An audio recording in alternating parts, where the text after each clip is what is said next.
All right, we're coming together now. Everything except the processor is in. So I'm gonna be able to at least get this on its feet and start assembly. I'm not gonna do the switch over until the processor is here because I need to obviously disassemble everything, which means we won't have any home theater for a couple days. So I'm gonna wait. And it looks like we're still a week out for the processor. But new amp is in. 93 freaking pounds, that'll take two of us. This is not bolted together. This is all just roughed in so I can see how everything's gonna lay out. The only thing actually bolted in is the shelf for the amp. And that's also to stabilize it.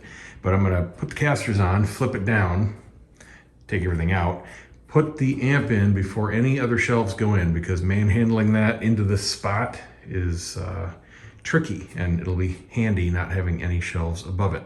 Then I'll put this back, but I just wanted to lay everything out to get a feel for, how it's all gonna fit. And I think I've got a nice plan. So all power is gonna be down in the basement.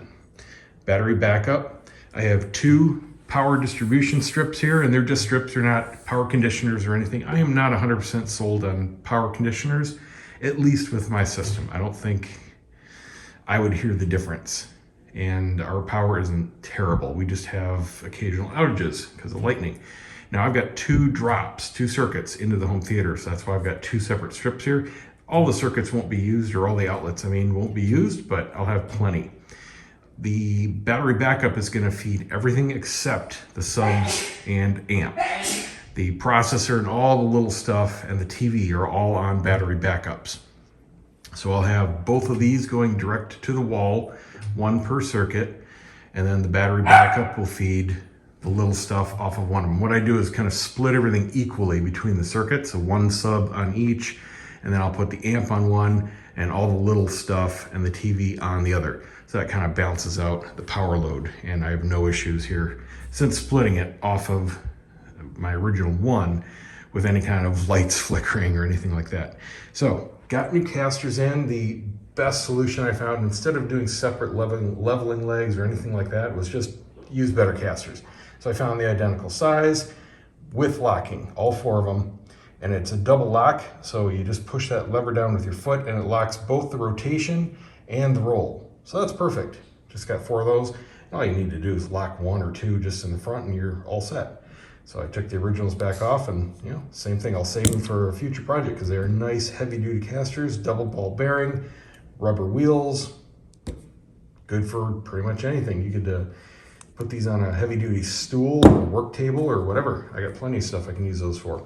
So these will be bolted on. And then I got some other cool stuff over here. Got 9 new interconnects to go between the processor and the amp. Got a whole bunch of these dongles here. They're super cheap, and that's because I know I have a lot of wall warts. Pretty much all the little stuff likes to use a wall wart, and I've got a couple of USB devices and running off little wall wart power supplies. So they eat up space when you try to plug it into the back of a power strip or anything like that. And this just gives you the flexibility. So you plug it in and you can aim it wherever you want. I think the whole bag was like, I don't know, $9, something like that, super cheap. Here's a big tip, and this is not just for this project, but everything else. So I'm gonna Velcro down everything to keep it in place because we got these nice air vent serrations in the shelves, and that allows you to just throw a strap over things like the Apple TV and the Harmony Hub and all that kind of stuff, just to keep it all aligned and the cables won't be pulling it out of the way. Don't ever waste your money on the little pre-made Velcro tie wraps. Those are great, and I've got a bunch of them because I get them free with tons of stuff you buy these days. But if you have to do a project like this, just get yourself a roll. This is like a 35-foot roll. I think it was $10, and you just cut them to length. Bang, you're done. It's for pennies on the dollar. So I got a single blank plate here, my 2 power strips, then the heavy duty shelf. Then the monster amp sits here. I'll have about 1 inch clearance just for a little bit of extra airflow. Another heavy duty shelf. The processor will fit almost perfectly in here. It doesn't throw off a lot of heat. I think it uses 50 watts at maximum. Plenty of airspace here for that. And then 2 1U ventilated shelves. These are just standard cantilevers, and this is where all the little stuff will go, and it won't fill up. I may just put everything on one, Might split it on two, doesn't really matter. I got plenty of room for anything in the future. Just a little 1U blank plate here just to kind of fill in the gap, and a 3 up at top. Again, tons of room for any kind of future expandability, but it's still small enough to fit in space and won't look out of place in the living room. Here's what the back of the strips look like. They're all metal, very heavy duty, you know, just regular plain stuff inside. It got a lot of good reviews like several others, but I specifically didn't want any outlets on the front kind of cluttering things up. So the Monoprice amps all come double boxed and very securely stapled.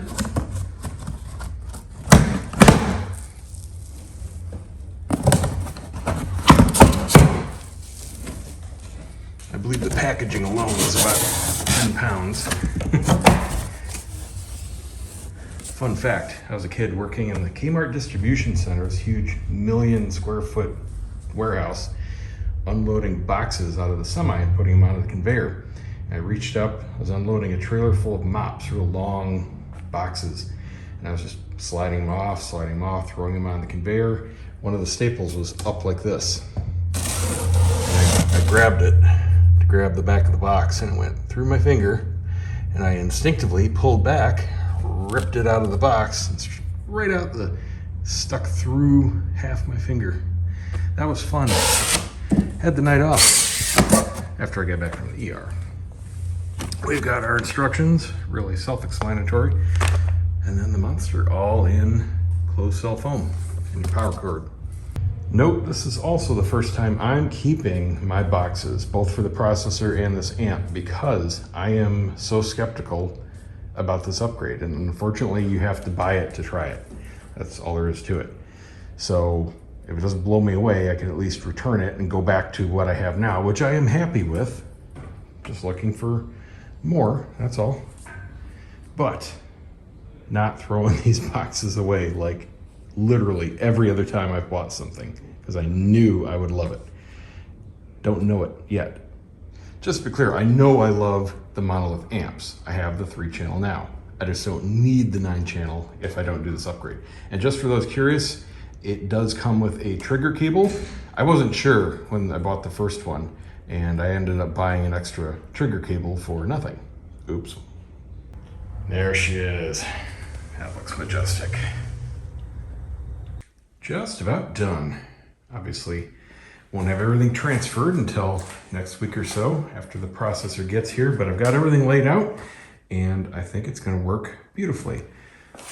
Got that extra air gap, and if I want to put in a 1U fan unit, I've got room. I've got 1.5U left, but I definitely want some extra space above that shelf just to help the air kind of channel itself up. That amp is going to be producing like 90% of the heat that's in here. Just want to draw it up as easily as possible.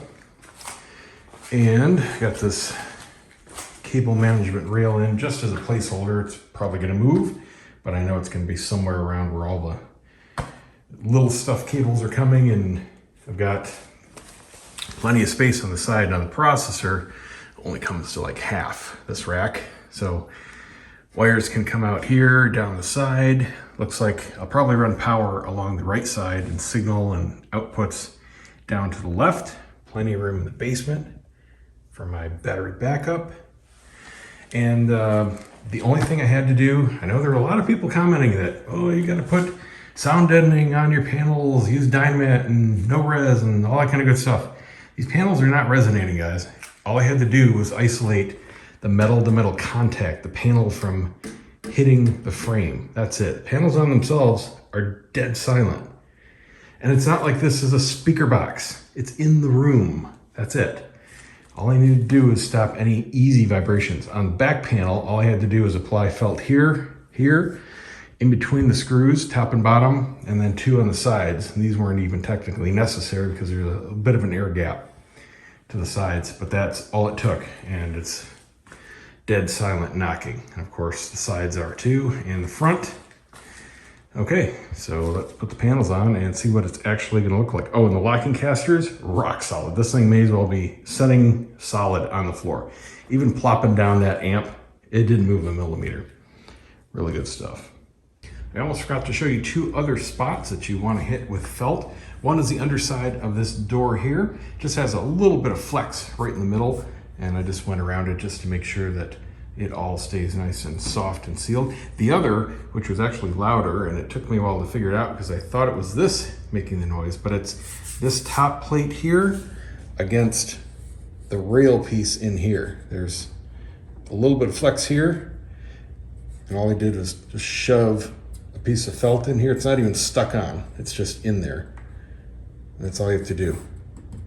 Makes it nice and dead, but it was going tink, tink, tink, tink. Now it's nothing. That's it. There she is, all buttoned up. Now you can put this door left or right. Doesn't make a difference. I think I'm gonna use the right hinge this time. I've got it left right now, and it kind of hits one of my speakers. I'll have more room to open this a full 90 degrees this way, so I'll give it a shot. If I don't like it, I'll just switch it. But what they give you is this optional washer here, and it goes under the hinge pin on the bottom of whatever side you're using. Now, without the washer in place, this particular unit, I've seen a lot of reviews where people say it's off canter, it doesn't shut right or whatever. So there's definitely gonna be a luck of the draw. It shuts cleanly, but you'd have to actually use the latch, the lock, to securely latch it. It stays shut, but barely. It just has a little bit of a contact, but it fits nicely. With the washer, it raises this up just a couple of millimeters, and you just kind of have to give it a little push to get it under the lip, but it stays really secure. So I'm actually going to put the washer in and do it that way, and that way I won't even have to use the lock. Let me show you how secure it is with it in. So you got just a little bit of interference there. Just give it a push, and it stays in real nice and secure. That's perfect. So that's the result of the tint job. That'll look perfect. Just a hint of the equipment lights coming through. Lined up real nice. Oop. Nothing there to catch it. That thing will slam back. Get everything plugged in. Can't wait. So in the next video, we'll be loading it up, cable management, and then fun stuff. See you guys next time.